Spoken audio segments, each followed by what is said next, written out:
Imagine standing on the freezing, wind-swept plains of Central Asia in the winter of 1301. Inside a heavy felt yurt, a dying emperor, Kaidu Khan, draws his final ragged breaths. For 3 decades, he has ruled a massive nomadic kingdom, defying the wealthiest empire on earth. Gathered around his bedside are his 14 sons, princes who have commanded armies, governed vast territories, and waited their entire lives to inherit his crown. But Kaidu does not look at them. His fading eyes search the room and land on his daughter, Kutulun. He reaches out, takes her hand, and names her the sole heir to his throne. She is his finest general, his most trusted advisor, and the warrior who has kept his enemies at bay. In the brutal, unforgiving world of the steppes, Kaidu believes she is the only one strong enough to hold his kingdom together and perhaps reunite the fractured empire of Genghis Khan. But the moment the old Khan's eyes close forever, the silence in the tent turns lethal. The 14 brothers, men she has fought alongside, bled with, and protected on countless battlefields, look at her. They do not see their new sovereign. They see an obstacle. To them, a woman on the throne is an insult to their bloodline and a direct threat to their survival. In a heartbeat, the bonds of family and the sacred vows made to their father evaporate. The betrayal begins before Kaidu's body is even cold. This is the story of a woman who was handed the keys to the largest empire on earth, only to have them torn away by the people she trusted most. It is a story of power, blood, and a family feud that fractured Eurasia forever. To understand why Kutulun was poised to rule, we have to look at the world she was born into. Around the year 1260, the Mongol Empire was suffering from a massive identity crisis. Genghis Khan had conquered a territory stretching from the Pacific Ocean to the gates of Central Europe, but his descendants were tearing it apart. The empire had split into 4 massive rival factions, each eyeing the others with suspicion and hostility. In the east, Kublai Khan, Genghis's grandson, had seized control of China. He built a glittering new capital in Beijing, wore fine silk robes, and surrounded himself with Chinese court bureaucrats. To many traditional Mongols, Kublai had gone soft. He had traded the saddle for a throne and abandoned the rugged nomadic traditions that had made the Mongols unstoppable in the first place. Chief among Kublai's critics was Kaidu, Kutulun's father. Kaidu ruled the House of Ogadai, a vast territory encompassing modern-day Xinjiang, Kazakhstan, and Kyrgyzstan. Kaidu was a traditionalist. He lived in a portable felt tent, drank fermented horse milk, and believed the Mongols should remain wild, free, and constantly on the move. For 30 years, Kaidu waged a grueling, relentless civil war against his cousin Kublai Khan, fighting for the very soul of the Mongol world, and his secret weapon in this war was his daughter. Kutulun grew up on horseback. In the harsh environment of the steppe, survival was a collective effort, and noble Mongol women were expected to be highly competent. They managed vast herds, rode as skillfully as any man, and could defend their camps with a composite bow. But even by these high standards, Kutulun was an anomaly. She was tall, powerfully built, and possessed a natural instinct for warfare that terrified her brothers.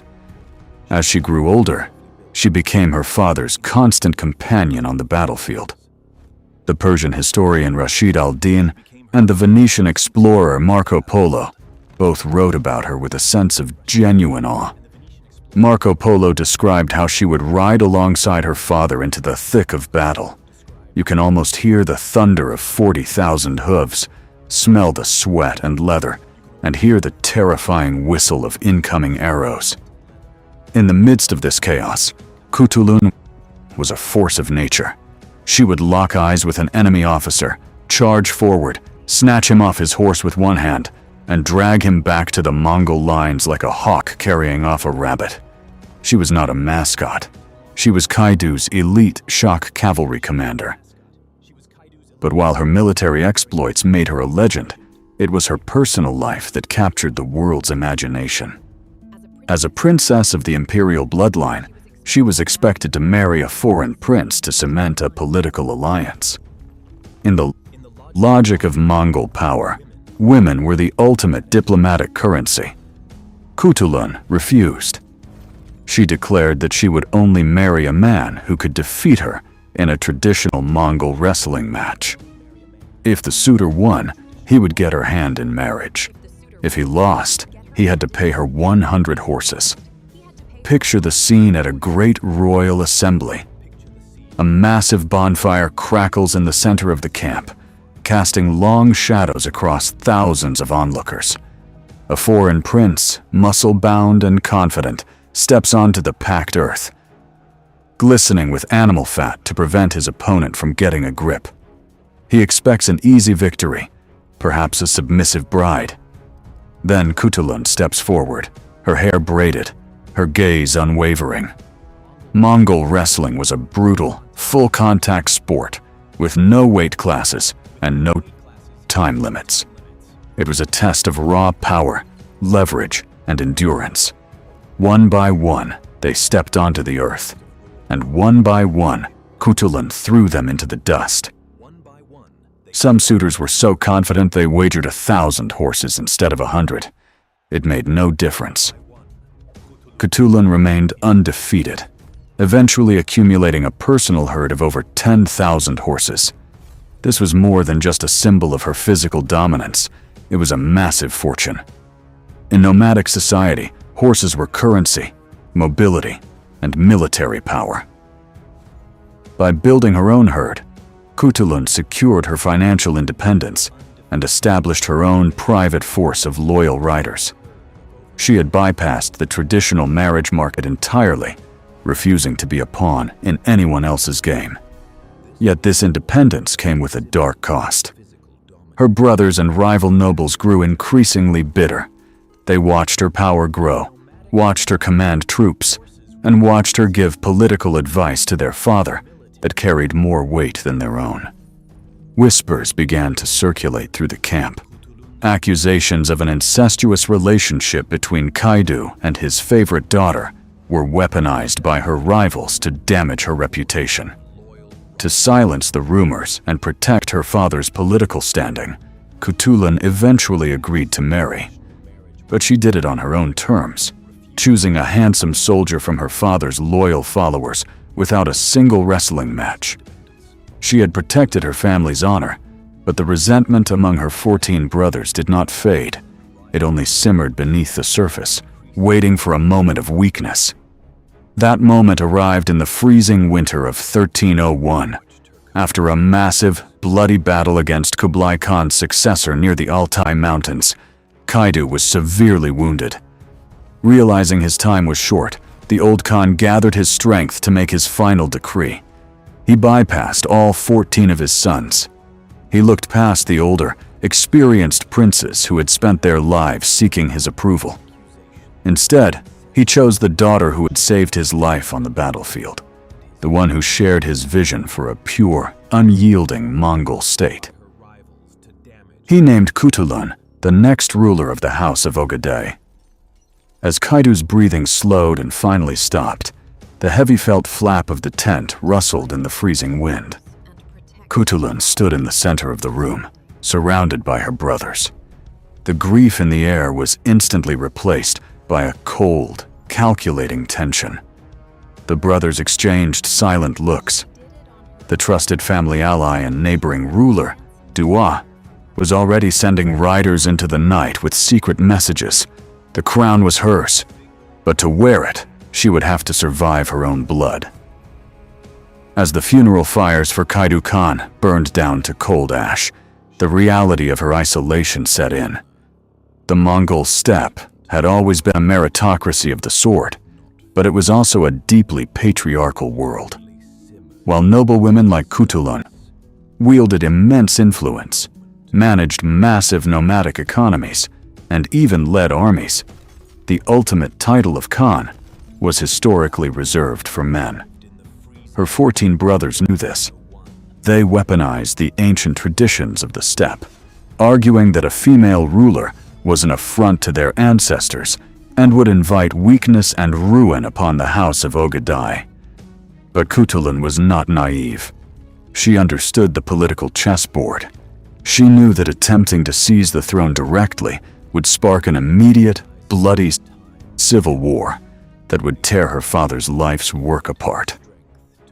So she offered a brilliant, strategic compromise. She threw her immense political weight and her legendary 10,000 horse cavalry behind her brother Orus. Orus was one of the few brothers who remained fiercely loyal to her and to their father's vision.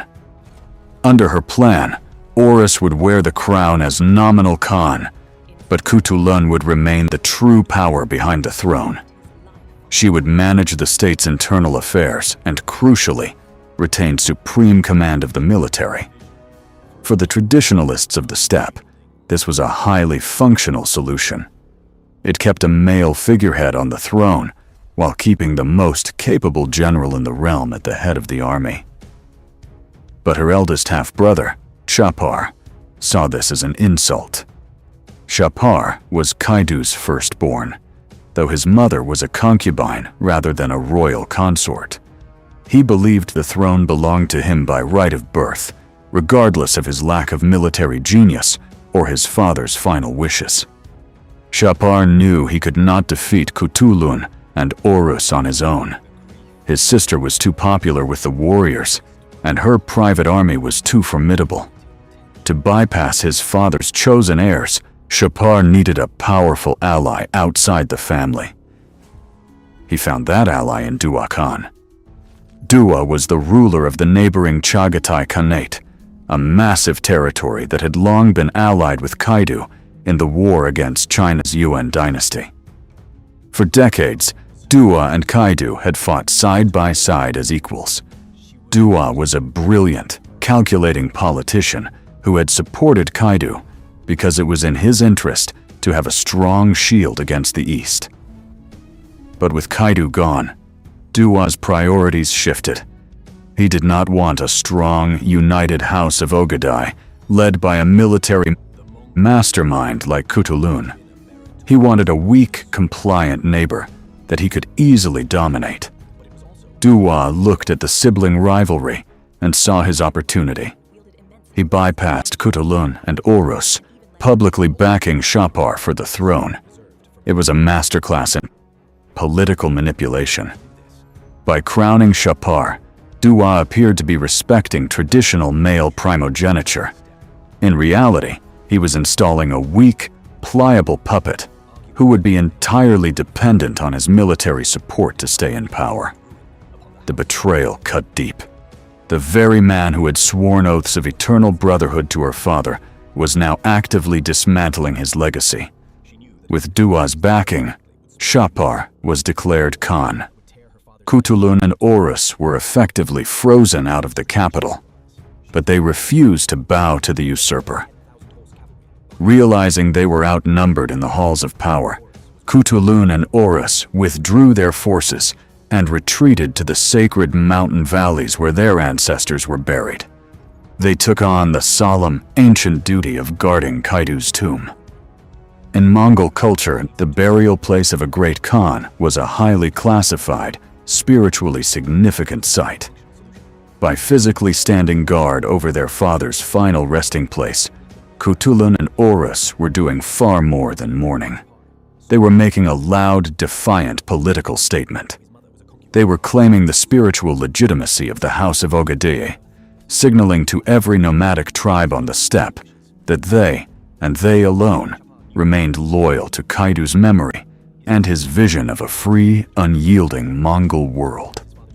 Imagine the scene at the burial site. High in the cold, misty peaks, Kutulun's 10,000 warriors pitched their felt yurts around the perimeter of Kaidu's tomb. They kept their bows strung and their horses saddled knowing that an attack could come at any moment. While her brothers in the lowlands feasted on the spoils of their new, unearned power, Kutulun lived a Spartan life of vigilance. She was guarding her father's body, but she was also guarding the flame of Mongol independence. From her mountain stronghold, Kutulun watched as her worst fears for her father's empire quickly became reality. Once Japar was on the throne, Dua wasted no time in executing his true plan. He did not want to continue the endless, exhausting war against China. He wanted trade, stability, and supreme dominance over Central Asia. In 1303, Dua did the unthinkable.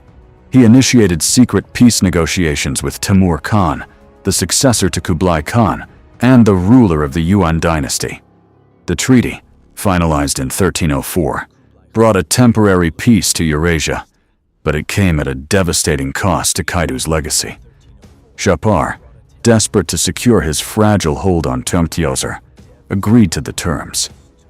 The House of Ogadai, which had once stood as a proud, unconquerable wall against the Sinnicized East, was effectively subordinated. Silk Road trade routes were reopened, bringing immense wealth to Dua and the Chinese court, but stripping the Ogadaites of their hard-won independence. To Kutulun, this was not peace, it was surrender. To her, this was the ultimate betrayal. Her father's blood, the lives of thousands of her loyal warriors, and the very identity of the nomadic Mongols had been traded away for foreign silk and merchant gold. But Dua's machinations were not finished. Having successfully sidelined Kutulun and neutralized the external threat from China, Dua turned his sights on his puppet, Japar. He had no intention of sharing power with the House of Ogadai forever. The fragile alliance between the brothers and their backstabber ally was about to shatter, and Kutulun's mountain sanctuary would soon become the final battleground. The fragile alliance between the brothers and their backstabber ally was about to shatter, and Kutulun's mountain sanctuary would soon become the final battleground. For 2 years, Dua Khan had played the puppet master, but in 1306, he decided he no longer needed a puppet. He turned his armies against Japar. The usurper Khan, who had traded his father's sovereignty for a fragile peace, now found himself completely outmatched.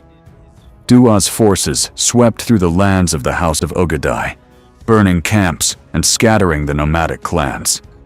Japar was forced to flee, his brief, stolen reign ending in humiliation. But Dua's campaign was not just about deposing a weak Khan. It was about systematically destroying any remaining resistance from Kaidu's bloodline. And the heart of that resistance lay in the sacred mountains, where Kutulun and her loyal brother Orus still stood guard over their father's tomb. As Dua's forces closed in, Kutulun prepared for her final stand. She was no longer just fighting for a crown. She was fighting for survival, for her brother's life, and for the preservation of her father's dream. She led her loyal 10,000 horsemen into the fray, their arrows blotting out the sky as they clashed with the invaders. In these valleys, she was more than a princess.